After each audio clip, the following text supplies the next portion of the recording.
भगवान ने पहले ही क्यों बता दिया कि कलयुग में लड़की के विवाह में लाखों रुपए खर्च किए जाएंगे। बात उस समय की है जब पांचों पांडवों को वनवास हो गया। वनवास जाने से पहले पांडवों ने भगवान श्री कृष्ण से पूछा, हे श्री कृष्ण, अभी यह द्वापर युग का अंत काल चल रहा है, आप हमें बताएं कि आने वाले कलयुग की गति क्या और कैसी होगी। तब भगवान श्री कृष्ण कहते हैं कि मैं तुम्हें इसका सीधा सा उत्तर तो नहीं दे सकता, लेकिन इतना कहूँगा कि तुम पांचों भाई वन में जाओ और वन में जो कुछ भी तुम्हें दिखे मुझे आकर बताओ, फिर मैं तुम्हें इसका कलयुग में प्रभाव बताऊंगा। इसके बाद पांचों भाई वन में चले गए। फिर उन्होंने वन में जो देखा वह देखकर आश्चर्यचकित रह गए। आखिर उन्होंने वन में ऐसा क्या देखा और फिर भगवान श्री कृष्ण ने उन्हें क्या जवाब दिया। आइए जानते हैं भगवान द्वारा कही गई कलयुग की 5 सत्य भविष्यवाणी। भगवान श्री कृष्ण ने भगवान श्री कृष्ण के कहे अनुसार पांचों पांडव भाई अलग अलग दिशाओं में वन की ओर निकल गए। युधिष्ठिर एक दिशा में भ्रमण पर थे। उन्होंने एक जगह पर देखा कि एक हाथी के 2 सूंड थे। यह देखकर युधिष्ठिर के आश्चर्य का ठिकाना नहीं रहा। वहीं अर्जुन दूसरी दिशा में भ्रमण पर थे। कुछ दूर जंगल में जाने पर उन्होंने देखा कि उसे जो देखा उसे देखकर वह आश्चर्यचकित रह गए। वहां पर उन्होंने देखा कि कोई पक्षी है जिसके पंखों पर ऊपर वेदों की रचनाएं की हुई है और वह पक्षी मुर्दे का मांस खा रहा है। यह दृश्य देखकर अर्जुन कुछ समझ नहीं पाए। दोनों भाइयों की तरह भीम भी भ्रमण पर थे। उन्होंने जो देखा वह भी आश्चर्यचकित रह गए। उन्होंने देखा कि एक गाय ने एक बछड़े को जन्म दिया, लेकिन बछड़े के जन्म के बाद गाय अपने बछड़े को इतना चाट रही है कि उसका बछड़ा लहूलुहान हो गया। सहदेव भी भ्रमण पर थे।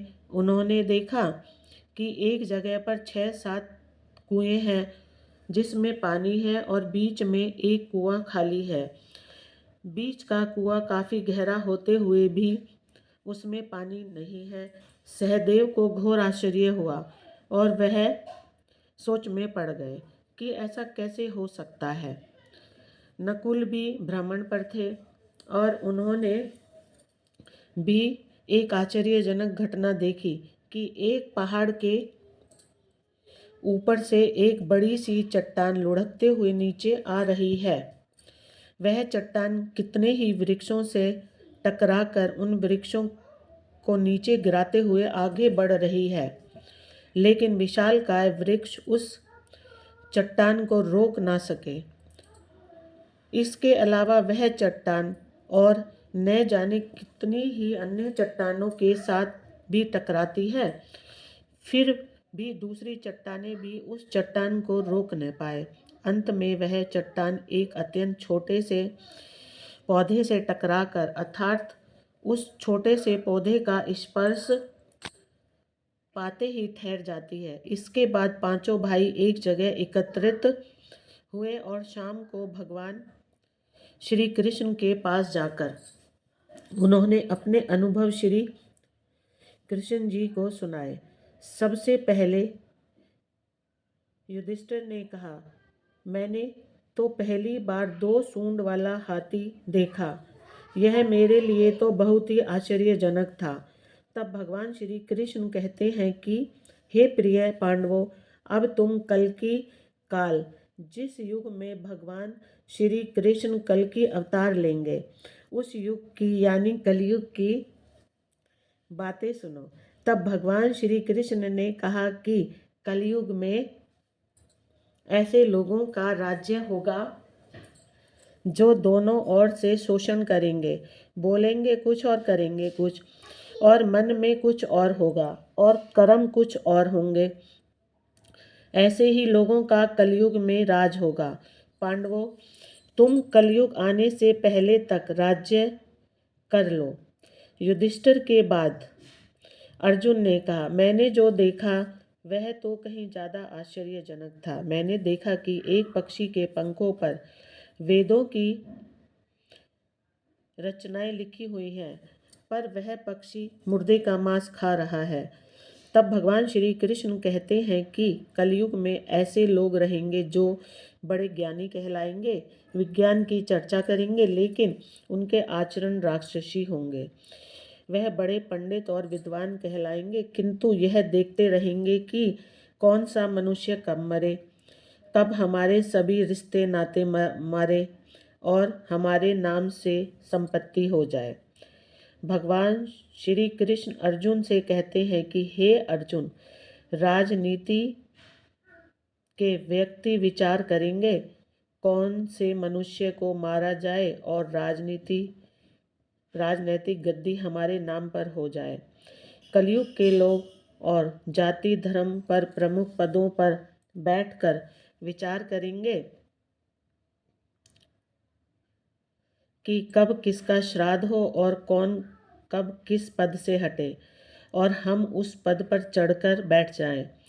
चाहे कितने भी बड़े लोग हों, परंतु उनकी दृष्टि धन और पद के ऊपर ही रहेगी। ऐसे लोगों की ही बहुतायत होगी और कलयुग में ऐसे लोगों का ही राजकाज होगा। अर्जुन के बाद भीम ने अपना अनुभव भगवान श्री कृष्ण को सुनाया।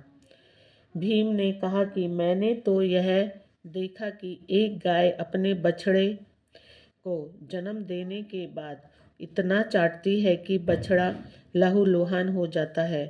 तब भगवान श्री कृष्ण कहते हैं कि कलयुग का मनुष्य शिशुपाल हो जाएगा। कलयुग की माताओं की अपने बच्चों के लिए ममता इतनी बढ़ जाएगी कि उन्हें अपने विकास का अवसर ही नहीं मिलेगा। मोह माया में ही घर बर्बाद हो जाएगा। किसी का बेटा घर छोड़कर साधु बनेगा तो हजारों लोग उस साधु के दर्शन करने को तरसेंगे, और यदि उनके अपने बेटे ने साधु बनना चाहा तो रोएंगे कि मेरे बेटे का क्या होगा। इतना ज़्यादा ममता होगी कि लोग अपने बच्चों को उसे मोह माया और परिवार में ही बांध कर रखेंगे। उसका जीवन वहीं खत्म हो जाएगा। जब भगवान श्री कृष्ण भीम को समझाते हुए कहते हैं कि हर मनुष्य को यह जानना जरूरी है कि वास्तव में लड़के तुम्हारे नहीं हैं, वह तो बहुओं की अमानत हैं और लड़कियां जमाइयों की अमानत है। तुम्हारा यह शरीर मृत्यु की अमानत है और तुम्हारी आत्मा परमात्मा की अमानत है। इसलिए तुम्हारा अपने शाश्वत संबंध को जानना आवश्यक है। भीम के बाद सहदेव ने भगवान श्री कृष्ण से कहा कि हे श्री कृष्ण, मैंने यह देखा है कि एक जगह पर 6-7 बड़े कुओं के बीच एक गहरा कुआं बिल्कुल खाली है, जबकि ऐसा संभव कैसे हो सकता है। जब भगवान श्री कृष्ण सहदेव को जवाब में कहते हैं कि कलयुग में लोग लड़की के विवाह में, मकान के उत्सव में और छोटे बड़े उत्सवों में तो लाखों रुपए खर्च कर देंगे, परंतु पड़ोस में ही यदि कोई भूखा प्यासा मर रहा होगा तो यह नहीं देखेंगे कि उसका पेट भरा है या खाली। उसका अपना ही सगा भूख से मर जाएगा। परेशानी में अपने सगे रिश्ते नातों का साथ नहीं देंगे, उसे ऐसे ही परेशान देखते रहेंगे और दूसरी ओर खुद मौज मदिरा, मांस भक्षक, सुंदरता और जश्न में धन उड़ाएंगे, किंतु किसी के दो आंसू पोंछने में उनकी रुचि ना होगी। कहने का तात्पर्य यह है कि कलयुग में अन्न के भंडार होंगे, लेकिन लोग भूख से मरेंगे। सामने बंगले में ऐशो आराम चल रहे होंगे, लेकिन पास की झोपड़ी में आदमी भूख से मर जाएगा। एक ही जगह पर असमानता अपने चरम पर होगी। वहीं बेटा अपने वृद्ध माँ बाप को बुढ़ापे में उन्हें नहीं देखेगा, और कुछ माता पिता भी धन के लिए अपनी औलाद में भेदभाव करेंगे।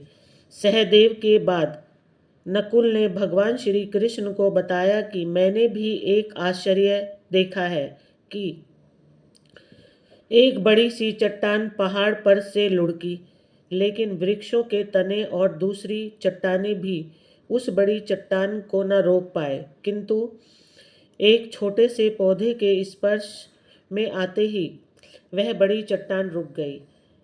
यह बहुत ही आश्चर्यजनक था। नकुल ने भगवान श्री कृष्ण से कहा कि हे श्री कृष्ण, मैं इस घटना को समझ नहीं पाया। अब आप ही बताइए यह कैसे हुआ? आखिर यह कैसे संभव है? जब भगवान श्री कृष्ण मुस्कुराते हुए नकुल से कहते हैं कि कलयुग में मानव का मन इतना नीचे गिर जाएगा कि उसका पतन होना निश्चित होगा, उसका यह जीवन धन की शिलाओं से नहीं रुकेगा, ना ही सत्ता के वृक्षों से रुकेगा। जब श्री कृष्ण अपने जीवन के आखिरी पड़ाव में होगा,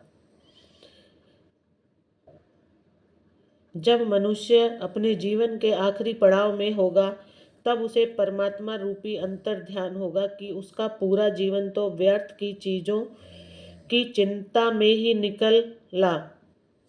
असली मुक्ति तो हरि नाम है। हरि नाम के एक छोटे से पौधे से ही, हरि नाम के जपने से ही मनुष्य जीवन के समस्त पापों का निवारण होगा और हरि नाम ही मोक्ष का द्वार होगा। भक्तों, भगवान में आस्था रखें। मनुष्य का पूरा जीवन एक माया जाल है। मनुष्य को उम्र के अंतिम पड़ाव में ही एहसास होता है कि मंजिल केवल परमात्मा है।